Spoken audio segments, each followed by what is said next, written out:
কনকনে ঠান্ডায় শিশুদের পাশাপাশি বড়দের নিউমোনিয়ার প্রকোপ বাড়াচ্ছে কোভিড শঙ্কা। সেরামের পর এবার যুক্তরাষ্ট্রের নোভাভ্যাক্স থেকেও ভ্যাকসিন নেবে বেক্সিমকো। প্রযুক্তিভিত্তিক বাহিনী গড়ে তুলতে কাজ করছে সরকার। নতুন সমরাস্ত্র যোগ করে আধুনিক করা হচ্ছে বিমান বাহিনীকে। রাষ্ট্রপতি কুচকাওয়াজে প্রধানমন্ত্রী।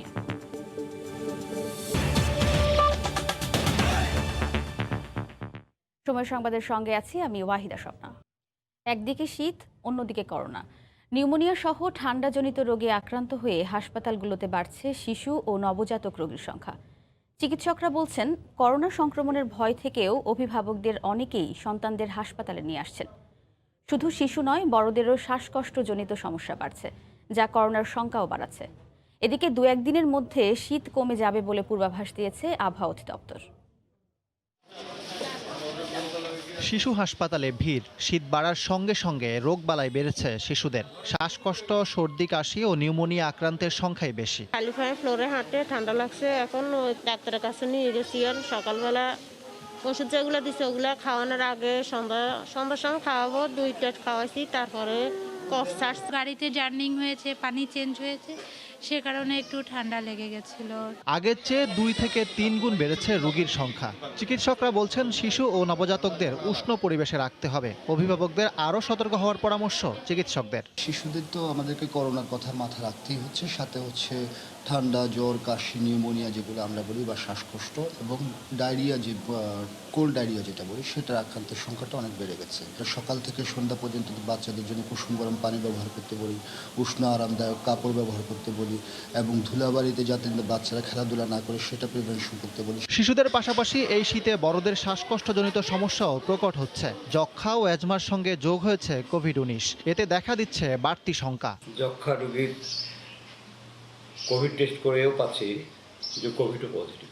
এই দুটি নিয়ে আমরা অবশ্যই হলো চিন্তার কারণ। আমার এখানে শ্বাসকষ্ট প্রথম দিকে একটু হালকা ছিল, তারপর প্রয়োজনীয় ট্রিটমেন্ট দেওয়ার কারণে এবং আমার রুমে সবসময় একটা করে অক্সিজেন সিলিন্ডার থাকে। এদিকে আবহাওয়া অধিদপ্তর জানিয়েছে, 2-1 দিনের মধ্যে শীত কমে পরিস্থিতি স্বাভাবিক হয়ে আসবে। দিনের তাপমাত্রা কিছুটা কমলেও বাড়বে রাতের তাপমাত্রা।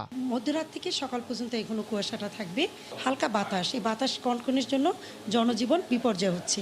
এই টেম্পারেচারটা আস্তে আস্তে স্বাভাবিকের দিকে চলে আসতেছে। এটা ক্রমান্বয়ে আস্তে আস্তে স্বাভাবিক টেম্পারেচার আসবে।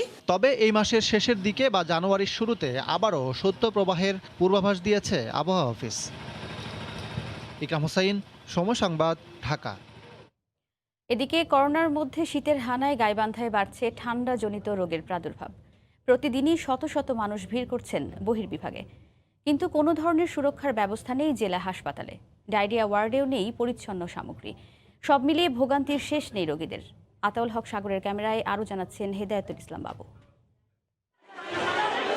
চিকিৎসকের জন্য গাদাগাদি করে লাইনে দাঁড়িয়ে দীর্ঘ অপেক্ষায় থাকা রোগীদের থেমে থেমে হইচই। সর্দি, কাশি, জ্বর সহ ঠান্ডাজনিত নানা রোগের উপসর্গ নিয়ে হাসপাতালে আসা অনেকের মুখে নেই মাস্ক। হাসপাতালে ঢোকার মুখে কোনো সুরক্ষার ব্যবস্থাও নেই। 3 ফিট দূরত্ব বজায় রাখতে হবে বা 2 ফিট দূরত্ব, এরকমের কোনো বজায় রাখাই নেই। এখানে ছোট ছোট বাচ্চাদের আমরা এখানে নিয়ে যাচ্ছি, এটা বিরাট বিপজ্জনক। সিরিয়াল পাইনি বাবা, অনেক দূর থেকে আসছি, দুয়ের বাড়ি থেকে এলাম।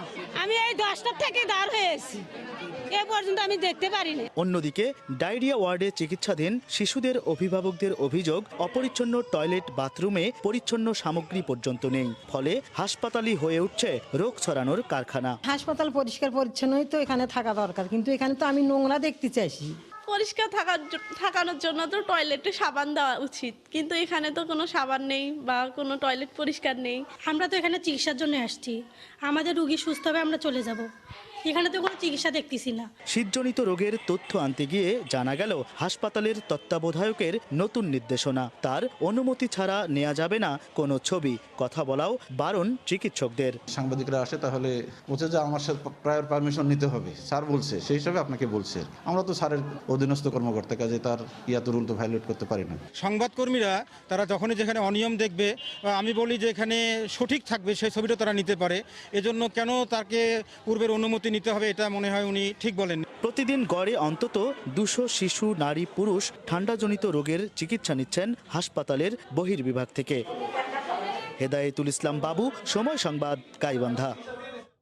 ভারতের সেরাম ইনস্টিটিউটের বাইরে যুক্তরাষ্ট্রের প্রতিষ্ঠান নোভাভ্যাক্স থেকেও করোনার ভ্যাকসিন আনা হবে। সময় সংবাদে জানিয়েছেন বেক্সিমকো ফার্মাসিউটিক্যালসের ব্যবস্থাপনা পরিচালক নাজমুল হাসান পাপন। আরও ভ্যাকসিন আনতে অন্যান্য প্রতিষ্ঠানের সঙ্গেও আলোচনা চলছে বলে জানান তিনি। তবে কী দামে আনা হচ্ছে তা নিয়ে জনমনে রয়েছে নানা প্রশ্ন।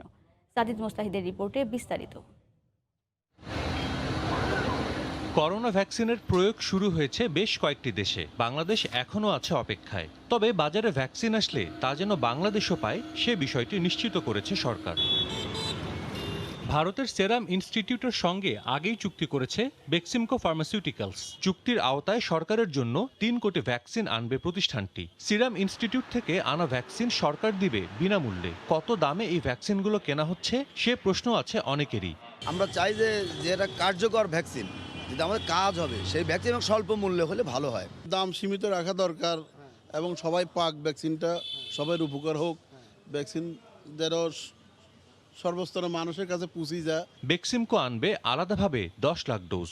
অক্সফোর্ড অ্যাস্ট্রাজেনেকার বাইরেও অন্য প্রতিষ্ঠানের ভ্যাকসিন আনতেও চলছে জোর চেষ্টা। যেহেতু মডার্না এবং ফাইজার আনার কোনো সুযোগ নেই, যেহেতু কোল্ড চেইনের জন্য আমরা দেখেছি এটা মাস ভ্যাকসিনেশন দেওয়া সম্ভব না। সো বেসিক্যালি আমরা 3 কোটি ডোজ এটা সরকারের জন্য আনছে এবং এটা আমরা ঠিক করেছি সিরাম ইনস্টিটিউট থেকে অক্সফোর্ড ভ্যাকসিনটা, এটার অল্টারনেট হিসেবে নোভাভ্যাক্সটা রাখা হয়েছে, ইউএসএ নোভাভ্যাক্স। তবে অক্সফোর্ডের ভ্যাকসিন মডার্না ফাইজারের চেয়ে অনেক কম মূল্যেই আনছে সরকার। সরকারের জন্য আমরা যে 3 কোটিটা আনছি এটা হচ্ছে আপনার একটা অনেক কম প্রাইসে। ইটস $4 আছে, এটা আরও কমতে পারে। মানে ইন্ডিয়ান গভর্নমেন্ট যে দামে কিনবে ওদের সাথে এগ্রিমেন্টটা হয়েছে সেই দামেই আমাদেরকে দিবে। সবকিছু ঠিক থাকলে শিগগিরই দেশে আসবে করোনার ভ্যাকসিন। প্রতি লটে আসবে 50 লাখ ডোজ, যা দেয়া হবে অগ্রাধিকার ভিত্তিতে। প্রায়োরিটি লিস্ট করেছে যা কারা কারা পাবে। ইউকের অ্যাপ্রুভালের পরে সরকার নিয়ে আসতে বলতে পারে, অর্ডার দিতে পারে। আমাদের ধারণা যে বাই জানুয়ারি ফেব্রুয়ারির মধ্যে আমাদের এখানে ভ্যাকসিন চলে আসা উচিত। সাজিদ মুস্তাহিদ, সময় সংবাদ, ঢাকা। করোনায় দেশে আক্রান্তের সংখ্যা 5 লাখ ছাড়ালো। দিনে আক্রান্ত হয়েছেন একদিনে দেশে 24 ঘন্টায় মারা গেছেন 38 জন। এ নিয়ে মৃতের সংখ্যা বেড়ে দাঁড়ালো 7,280 জনে। স্বাস্থ্য অধিদপ্তরের তথ্য মতে 24 ঘন্টায় নতুন করে শনাক্ত হয়েছেন 1,153 জন। গত 24 ঘন্টায় কোভিড-19 নমুনা পরীক্ষা করা হয়েছে 13,316 জনের। এই পর্যন্ত মোট নমুনা পরীক্ষা হয়েছে 30,75,680 জনের। 24 ঘন্টায় নমুনা শনাক্ত হয়েছেন 1,253 জন। এ নিয়ে দেশে মোট শনাক্তের সংখ্যা 5,713 জন। 24 ঘন্টায় মারা গেছেন 38 জন। এ পর্যন্ত করোনা আক্রান্ত হয়ে মারা গেলেন 7,280 জন। করোনা থেকে 24 ঘন্টায় সুস্থ হয়েছেন 1,926 জন। এ পর্যন্ত সুস্থ হয়েছেন 4,37,527 জন। প্রযুক্তিভিত্তিক বাহিনী গড়ে তুলতে সরকার কাজ করছে জানিয়ে প্রধানমন্ত্রী শেখ হাসিনা বলেছেন, আধুনিক সমরাস্ত্র যোগ করে বিমান বাহিনীকে আরও যুগোপযোগী করা হচ্ছে।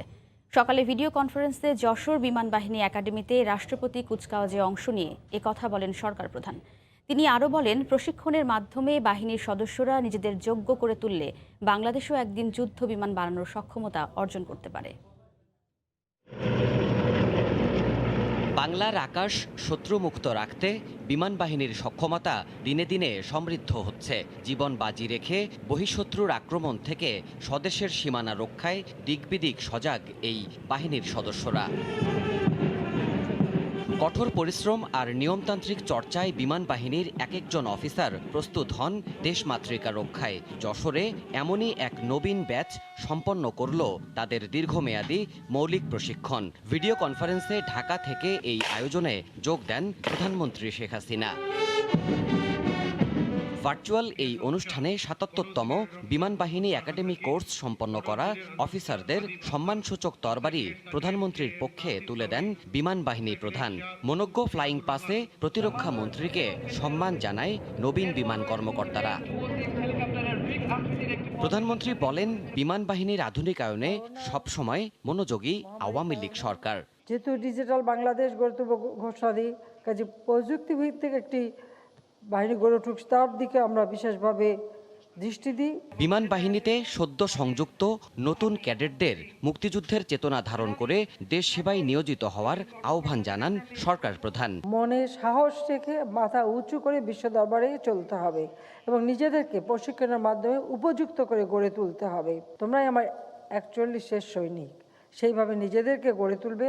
একদিন আমরা এই বাংলাদেশে যুদ্ধ বিমান, পরিবহন বিমান, হেলিকপ্টার তৈরিও করতে পারবো ইনশাল্লাহ। উদ্ভাবনী ক্ষমতা এবং নিয়মতান্ত্রিক ব্যবস্থার জন্য করোনাকালে বিমান বাহিনী নতুন দৃষ্টান্ত গড়েছে বলেও জানান প্রধানমন্ত্রী। বাংলাদেশকে সুবর্ণ যুগে নিয়ে যাবে। দেবাশিস রায়, সময় সংবাদ, ঢাকা।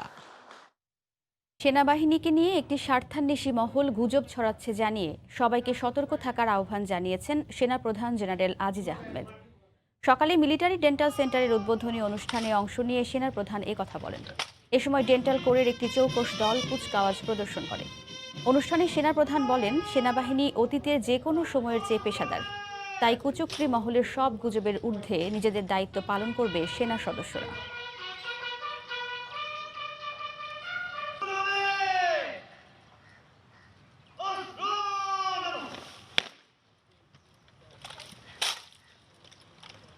কিছু বিশেষ স্বার্থান্বেষী মহল বিগত কয়েক মাস যাবৎ দেশ ও জাতির গর্ব বাংলাদেশ সেনাবাহিনীকে নিয়ে হাস্যকর প্রপাগান্ডা ও রিউমার ছড়িয়ে বিরাজমান স্থিতিশীল পরিস্থিতিকে অস্থিতিশীল করার অপচেষ্টায় লিপ্ত রয়েছে। কুচক্রী মহলের বোঝা উচিত, বাংলাদেশ সেনাবাহিনী অতীতের চেয়ে অনেক বেশি পরিপক্ক, প্রশিক্ষিত এবং পেশাদার সেনাবাহিনী। আগামী দিনগুলোতে সকলে এই ধরনের প্রপাগান্ডা, রিউমার জাতীয় অপপ্রচারের বিরুদ্ধে সতর্ক থাকার নির্দেশ প্রদান করছি। কূটনীতিক তৎপরতার পাশাপাশি জনসচেতনতা ও অর্থনৈতিক উন্নয়নের মাধ্যমে সীমান্তে হত্যা শূন্যের কোটায় নামিয়ে আনা সম্ভব বলে জানিয়েছেন বিজিবি মহাপরিচালক মোহাম্মদ শফিনুল ইসলাম। সকালে বিজিবি দিবস উপলক্ষে আয়োজিত অনুষ্ঠানে তিনি একথা বলেন। এখন কূটনৈতিকভাবে এবং আমরা আমাদের দিক থেকে আমাদের চেষ্টা অব্যাহত রেখেছি যেন এই কাজটিকে আমরা এই সীমান্ত হত্যাটাকে যেন শূন্যের কোঠায় নিয়ে আসতে পারি। এই জন্য আমরা সীমান্তবর্তী এলাকার মানুষজনকে আমরা সচেতন করার চেষ্টা করছি যেন ওনারা অবৈধভাবে বর্ডার পার না হন।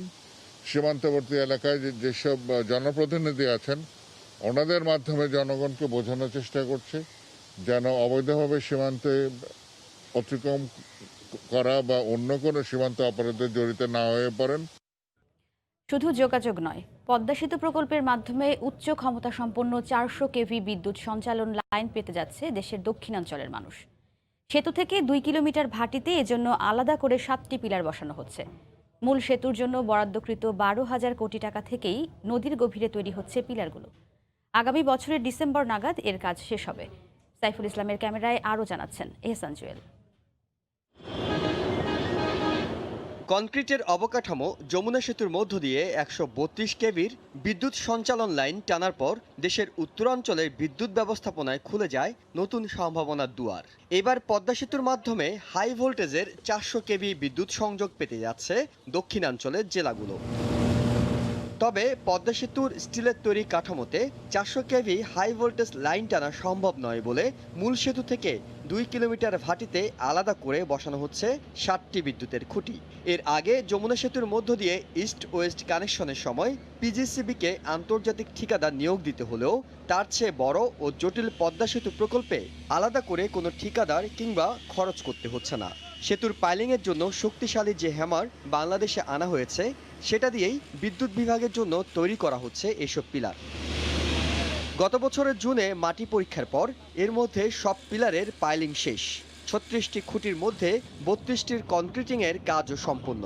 আগামী বছরের ডিসেম্বর মাস নাগাদ পুরো কাজটি বিদ্যুৎ বিভাগের হাতে বুঝিয়ে দেওয়া সম্ভব বলে আশাবাদী সেতু বিভাগ। যদিও বিদ্যুৎ বিভাগ থেকে আমাদেরকে অনুরোধ করা হয় সেটা তাড়াতাড়ি এপ্রিলের মধ্যে শেষ করা, আসলে বাস্তব অগ্রগতি আমি দেখে এসেছি সেটা এপ্রিলে হবে না, সেটা আর একটু সময় লাগবে। আমাদের লক্ষ্যমাত্রা আছে ডিসেম্বর 2021-এর মধ্যে ওইটার কাজটিও সমাপ্ত করা। 7টি পিলারে 3টিতে 4টি করে আর 4টিতে 6টি করে মোট 36টি খুঁটি প্রবেশ করাতে হচ্ছে নদীর তলদেশে। এক একটি পিলারের মধ্যে দূরত্ব 830 মিটার করে। আলাদা কোনো প্রকল্প গঠন কিংবা বাড়তি কোটি কোটি টাকার বাজেট ছাড়াই দেশের বিদ্যুৎ বিভাগ পেল কঠিন কাজের সহজ এক সমাধান। ফলে পদ্মা সেতু শুধু যোগাযোগ ব্যবস্থায় নয়, একই সঙ্গে দেশের দক্ষিণ পশ্চিমাঞ্চলের বিদ্যুৎ সংযোগেও আনবে বৈপ্লবিক এক পরিবর্তন। এহসান জুয়েল, সময় সংবাদ, জাজিরা, শরীয়তপুর। খিদিরপুর, যেখানে প্রতি মুহূর্তে জন্ম নেয় নতুন খবর। পদ্মার ভাঙনে প্রতিটা মুহূর্ত কাটে ভয় আর আতঙ্কে। এখনও মৌলিক অধিকার থেকে বঞ্চিত এই চরের মানুষ। রাজশাহীর এই গ্রামটিতে মানুষের যোগাযোগের একমাত্র মাধ্যম নৌকা। এরই মধ্যে সীমান্তবর্তী 3টি গ্রামের মধ্যে 2টি বিলীন হয়ে গেছে পদ্মার ভাঙনে। সেলিম আহমেদের ক্যামেরায় রাজশাহী থেকে ফিরে আরও জানাচ্ছেন সাদাত রহমতুল্লাহ। পদ্মার ভাঙনের তাণ্ডব ভালোই জানেন ষাটোর্ধ্ব আশরাফ আলী। চোখের সামনে বিলীন হয়েছে 3 গ্রামের 2টি।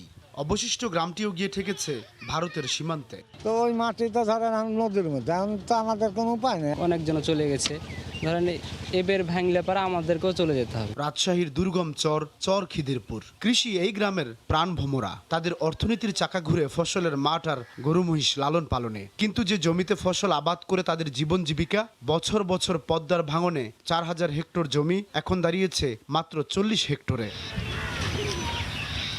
শুধু কি ঠিকানা হারানোর ভয়, শঙ্কা আছে রুটি রুজিও। অসুখ বিসুখ হলেও তাদের দুশ্চিন্তার শেষ নেই হাসপাতাল, ডাক্তার। যাতায়াতের মাধ্যম একমাত্র ইঞ্জিন চালিত নৌকা। ঝড় বৃষ্টিতে উত্তাল পদ্মা পাড়ি দিতে হয়তো কারো কারো ভাগ্যে জোটে চিকিৎসা, কারো বা অঘরেই হারাতে হয় প্রাণ।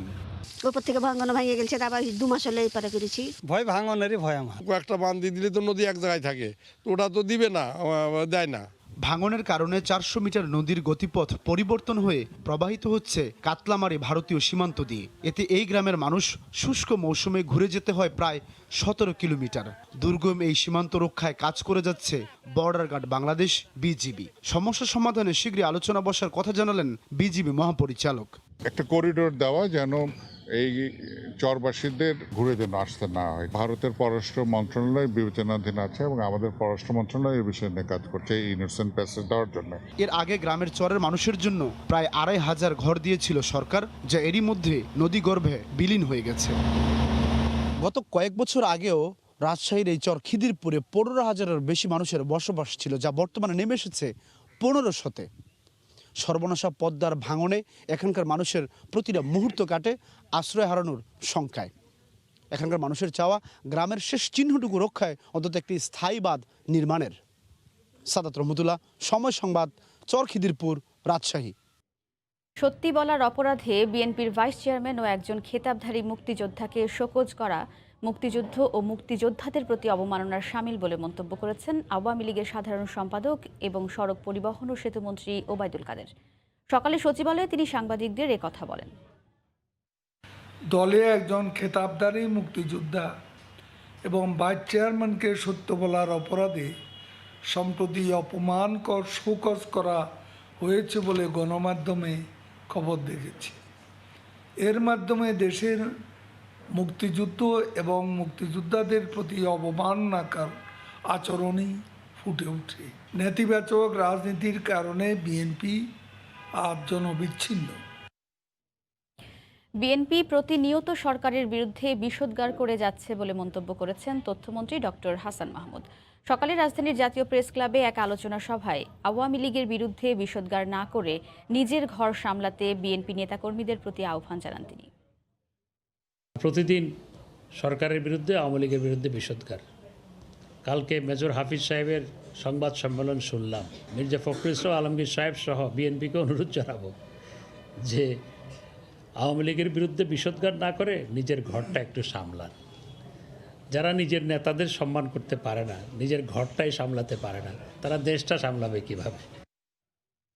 নির্বাচন কমিশনের বিরুদ্ধে 42 জন বিশিষ্ট নাগরিকের অভিযোগ উদ্দেশ্য প্রণোদিত ও ভিত্তিহীন বলে মন্তব্য করেছেন কমিশনের অবসরপ্রাপ্ত ব্রিগেডিয়ার জেনারেল শাহাদাত হোসেন চৌধুরী। বিকেলে নিজ কার্যালয়ে সাংবাদিকদের প্রশ্নের জবাবে তিনি একথা বলেন। একসাথে ওনারা মহামান্য রাষ্ট্রপতির কাছে অভিযোগ স্থাপন করলেন, আবার আমাদেরকে অভিযুক্ত করে ফেললেন। আমাদের করণীয় বা আমাদের কি দণ্ড সেটাও এক অর্থে দিয়ে দিলেন। এটা হয়তো বা কোনো উদ্দেশ্য প্রণোদিত এবং এগুলো কোনোটাই ভিত্তি আছে বলে আমি মনে করি না। এবং এরকম একটা বিষয় উপস্থাপন করা আমি মনে করি যে এটা সুধীজনদের জন্য এটা বিবেচনাপ্রসূত নয়। আমার বিবেচনা যারা একটু নেতৃস্থানীয় যারা আছেন ওনারা তো এই নির্বাচন কমিশনে ব্যবসা করতেও চেয়েছিলেন, এবং সেই ব্যবসার সুযোগ হয়তো এই নির্বাচন কমিশনের আমলে হয়তো হয় নাই। বঙ্গবন্ধুর ভাস্কর্যের বিরোধিতার প্রতিবাদে রাজধানীতে র্যালি সহ বিভিন্ন কর্মসূচি পালন করেছেন কৃষিবিদরা। সকালে মানিক মিয়া অ্যাভিনিউতে কৃষি গবেষণা কাউন্সিলের উদ্যোগে বঙ্গবন্ধুর ভাস্কর্যের বিরোধিতাকারীদের বিরুদ্ধে র্যালি বের করেন তারা। এর আগে মানববন্ধনও করা হয়। কৃষিবিদদের সঙ্গে একাত্মতা প্রকাশ করে এতে যোগ দেন কৃষিমন্ত্রী ডক্টর আব্দুর রাজ্জাক। তিনি বলেন, ৭১-এর পরাজিত শক্তি পরিকল্পিতভাবে বাংলাদেশকে পাকিস্তান বানানোর অপচেষ্টা চালাচ্ছে। প্রয়োজনে এই অপশক্তির বিরুদ্ধে আন্দোলন গড়ে তোলা হবে বলেও জানান মন্ত্রী।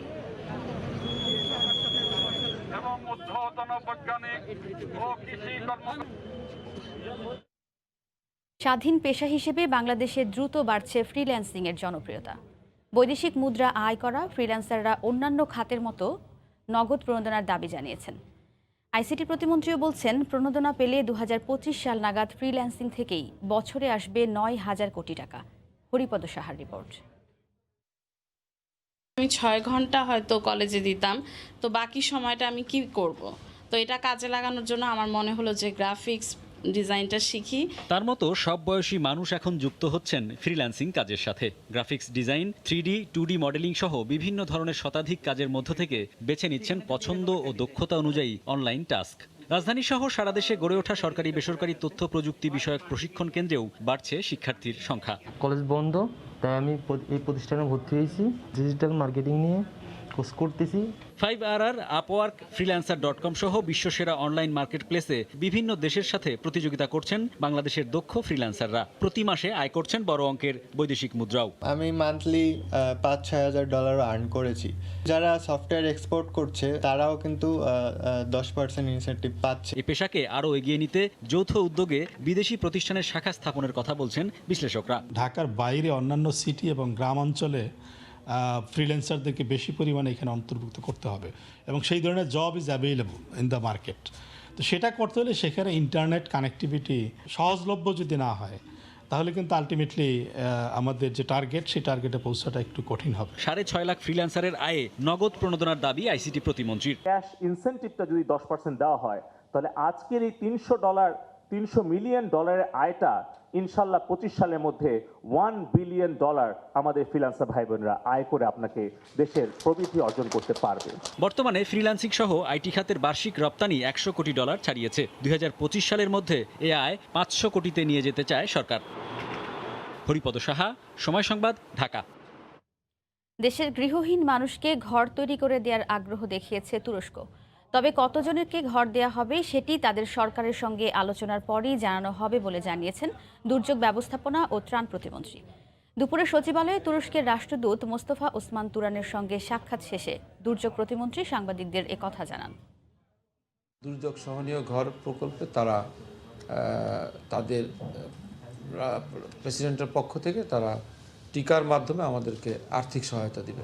যাদের জায়গা আছে, ঘর নাই, তাদের ঘর করে দেওয়ার জন্য আমরা অনুদান দিব। সাধারণ জেলাগুলোতে যে 1,80,000 টাকার যে ব্রিকওয়ার্ক, সেটাতে আমরা অনুদান দিব। আর নদী ভাঙ্গন এলাকায় তাদের জন্য তারা রিমুভেবল প্রিফেব্রিকেটেড স্টিল দিয়ে তারা ঘর করে দিবে।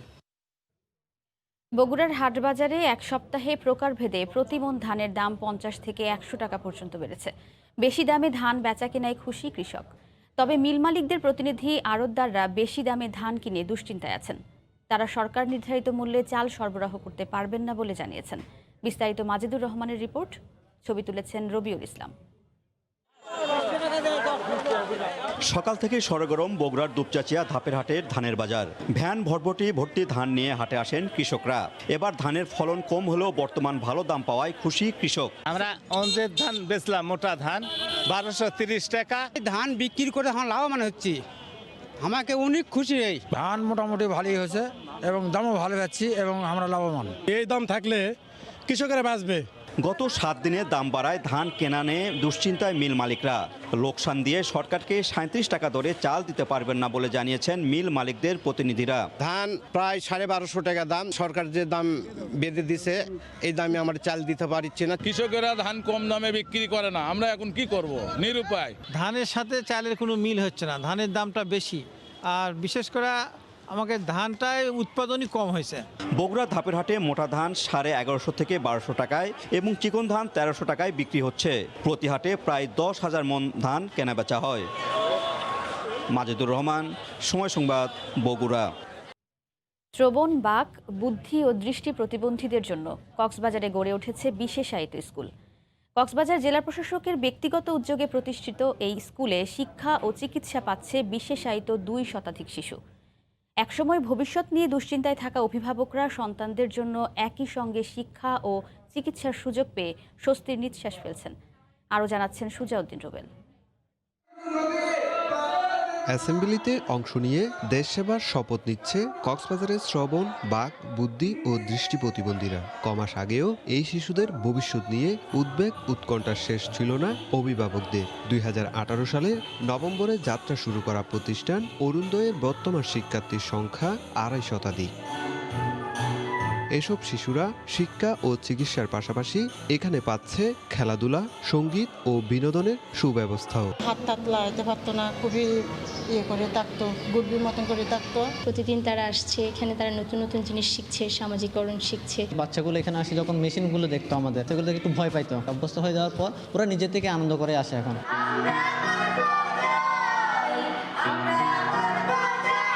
প্রতিষ্ঠান প্রধান জানালেন, নানা কর্মসূচির মাধ্যমে শিক্ষকরা শারীরিক ও মানসিক বিকাশ ঘটানোর মাধ্যমে এসব শিশুদের তৈরি করছেন ভবিষ্যতের জন্য। তারা কিভাবে আরো ভালো এবং এই চিকিৎসা সেবাগুলো, শিক্ষা সেবাগুলো এবং উপকরণ কিভাবে ডেভেলপমেন্ট করা যায় সে জায়গাগুলোতে আমাদের শিক্ষকদের নিয়ে আমরা কাজ করছি। এসব শিশুদের সমাজের মূল ধারায় ফেরাতে এমন উদ্যোগ বলে জানান জেলা প্রশাসক। তারা যাতে কাজ করে আবার এইখানেই যারা তারা কাজ করতে পারে সেই ধরনের ছোট ছোট কাজগুলোর ক্ষেত্রগুলো আমরা তৈরি করব। 174টি দেশে বাংলাদেশি কর্মী পাঠানোর কথা থাকলেও তাদের সঠিক পরিসংখ্যান না থাকার কথা জানিয়ে এ ব্যাপারে একটি পূর্ণাঙ্গ ডাটাবেস তৈরির উপর জোর দেওয়ার কথা জানিয়েছেন প্রবাসী কল্যাণমন্ত্রী ইমরান আহমদ। এছাড়া প্রতিদিন কত কর্মী বিদেশে যায় ও ফেরত আসে সেটি সংরক্ষণেরও তাগিদ দিয়েছেন তিনি। সকালে রাজধানীর একটি হোটেলে নিরাপদ অভিবাসন বিষয়ে এক আলোচনা সভায় তিনি একথা বলেন। 174টি দেশের মধ্যে কয়টা দেশে 2 জন আছে আর কয়টা দেশে কয়জন আছে, আমাদেরকে সেখানে সেই হিসাবটা কিন্তু করতে হয়। কিন্তু আমরা যদি সবাইকে ওই ফিগার বাড়ানোর জন্য যদি আমরা বলি যে 174 দেশে আমাদের মানুষ আছে, এটা কিন্তু দিস ইজ দ্য ফলস। সেই জন্য ডেটাবেস যেটা আছে, ডেটাবেসের উপরে খুব সিরিয়াস আমাদেরকে গুরুত্ব দিতে হবে। দেশের বাইরের খবর। বড়দিন উৎসব ঘিরে করোনা সংক্রমণের বিস্তার ঠেকাতে লন্ডন সহ ব্রিটেনের বেশ কয়েকটি শহরে কঠোর বিধিনিষেধ আরোপ করা হয়েছে। রোববার থেকে 2 সপ্তাহের জন্য এ লকডাউনের ঘোষণা দিয়েছেন ব্রিটিশ প্রধানমন্ত্রী বরিস জনসন। যেসব এলাকা লকডাউনের আওতায় থাকবে সেসব এলাকায় নিত্য প্রয়োজনীয় পণ্যের দোকান ছাড়া বাকি সব দোকানপাট বন্ধ থাকবে। এদিকে যুক্তরাজ্যে অক্সফোর্ড অ্যাস্ট্রাজেনেকার টিকা বড়দিনের পরপরই অনুমোদন পেতে পারে বলে জানিয়েছে দেশটির ওষুধ নিয়ন্ত্রক সংস্থা। লন্ডন থেকে আরও জানাচ্ছেন শোয়েব কবির। রাজধানী লন্ডন শহর সহ ব্রিটেনে ভয়াবহভাবে করোনা ভাইরাস ছড়িয়ে পড়া এলাকাগুলোতে সর্বোচ্চ পর্যায়ের লকডাউন জারি করেছেন প্রধানমন্ত্রী বরিস জনসন। এই ঘোষণা আসার পরপরে বিপণী বিতানে ভিড় বাড়ে। ঠান্ডা আবহাওয়া উপেক্ষা করে শেষ মুহূর্তে বিভিন্ন নিত্য প্রয়োজনীয় জিনিস সহ বড়দিন উপলক্ষে কেনাকাটা সারতে দেখা যায় বহু মানুষকে। ব্রিটিশ প্রধানমন্ত্রীর ঘোষণা অনুসারে রোববার থেকে লন্ডন, সাউথ ইস্ট ও ইস্ট অফ ইংল্যান্ডে এই লকডাউন কার্যকর করা হচ্ছে। খুব জরুরি প্রয়োজন ছাড়া ঘরের বাইরে বের না হওয়ার নির্দেশনা দেওয়া হয়েছে। আক্রান্তের সংখ্যা ভয়াবহভাবে বাড়ছে, আর তাই কঠোর বিধিনিষেধের কথা ভাবতে হলো। এবারের বড়দিন অন্যবারের মতো উদযাপন করতে পারবো না আমরা। এক এলাকা থেকে আরেক এলাকায় ভ্রমণ সতর্কতা জারি করা হয়েছে। residents. গত এক সপ্তাহে ব্রিটেনে করোনা পরিস্থিতির আরো অবনতি হয়েছে। এর মধ্যেই দেশটিতে করোনা ভাইরাসের নতুন ধরন শনাক্ত হয়েছে। এটি আরো দ্রুত গতিতে ছড়াতে পারে বলে জানিয়েছেন দেশটির প্রধান চিকিৎসা কর্মকর্তা। চলমান সংকটকালীন অবস্থায় লকডাউনের এই ঘোষণার প্রয়োজন ছিল এবং সরকারের নির্দেশনা সবার মেনে চলা উচিত বলে মনে করছেন এই জনপ্রতিনিধি। সংক্রমণ বেড়ে যাওয়ায় সতর্কতামূলকভাবে এই রেস্ট্রিকশন ইম্পোজ করা হয়েছে, আমাদের সবাইকে এটা মানতে হবে। এই অবস্থায় কিছুটা হলেও স্বস্তির খবর পেল ব্রিটেনবাসী। যুক্তরাজ্যে অক্সফোর্ড অ্যাস্ট্রাজেনেকার টিকা বড়দিনের পর এই মাসের শেষ দিকে অনুমোদন পেতে পারে বলে জানিয়েছেন দেশটির ওষুধ নিয়ন্ত্রক সংস্থা। অক্সফোর্ডের টিকার 10 কোটি ডোজ অর্ডার দিয়েছে ব্রিটিশ সরকার। শোয়েব কবির, সময় সংবাদ, লন্ডন। সৌদি আরবে অনলাইনে আবেদনের মাধ্যমে বিনামূল্যে করোনা ভ্যাকসিন নিতে পারছেন দেশটির নাগরিক এবং প্রবাসীরা। সরকারের এমন সিদ্ধান্তে খুশি প্রবাসী বাংলাদেশিরাও। এর আগে ফাইজার এবং বায়োনটেকের ভ্যাকসিনের অনুমোদন দেয় সৌদি স্বাস্থ্য মন্ত্রণালয়। রিয়াদ থেকে আরিফুল রহমানের রিপোর্ট। স্বাস্থ্যমন্ত্রী তৌফিক আল রাবিয়ার টিকা গ্রহণের মাধ্যমে সৌদি আরবে শুরু হয়েছে করোনা ভ্যাকসিনেশন কার্যক্রম। স্বাস্থ্য মন্ত্রণালয়ের অনুমোদনের পর সাধারণ মানুষকে বিনামূল্যে ফাইজার এবং বায়োএনটেকের টিকা দেওয়া শুরু হয়। সৌদি কর্তৃপক্ষ জানিয়েছে নাগরিক এবং প্রবাসী সবাই বিনামূল্যে টিকা পাবেন। দেশটির সরকারের এমন সিদ্ধান্তে খুশি প্রবাসী বাংলাদেশিরা। আমরা যারা প্রবাসী আছি তাদের জন্য এটা নিঃসন্দেহে একটা সুখবর, সৌভাগ্যের বিষয়। এটা সব সাধারণের জন্য ফ্রিতে দেওয়া হবে, সকল প্রবাসীর জন্য এবং সৌদি সকল নাগরিকের জন্য। প্রথমে আর কি বয়স্কদেরকে দিবে, তারপরে তরুণ যারা তাদেরকে দিবে, এরপরে ধীরে ধীরে সবাই পাবে। তো প্রক্রিয়াটা খুবই সুন্দর, আমি স্বাগত জানাচ্ছি সৌদি সরকারের সুন্দর উদ্যোগের জন্য। টিকা পেতে অনলাইনে রেজিস্ট্রেশন করতে হবে। মোট 3 ধাপে দেওয়া হবে করোনা ভ্যাকসিন। প্রথম ধাপে 40 থেকে 65 বছর, দ্বিতীয় ধাপে 30 থেকে 40 বছর এবং শেষ ধাপে বাকিদের টিকা দেওয়া হবে বলে জানানো হয়। আরিফুর রহমান, সময় সংবাদ, সৌদি আরব। এ পর্যায়ে শীর্ষ সংবাদ জানিয়ে দিচ্ছি আরেকবার। কনকনে ঠান্ডায় শিশুদের পাশাপাশি বড়দের নিউমোনিয়ার প্রকোপ বাড়াচ্ছে কোভিড শঙ্কা। সেরামের পর এবার যুক্তরাষ্ট্রের নোভাভ্যাক্স থেকে নেবে বেক্সিমকো। এই ছিল এখনকার মতো, সঙ্গেই থাকুন সময়।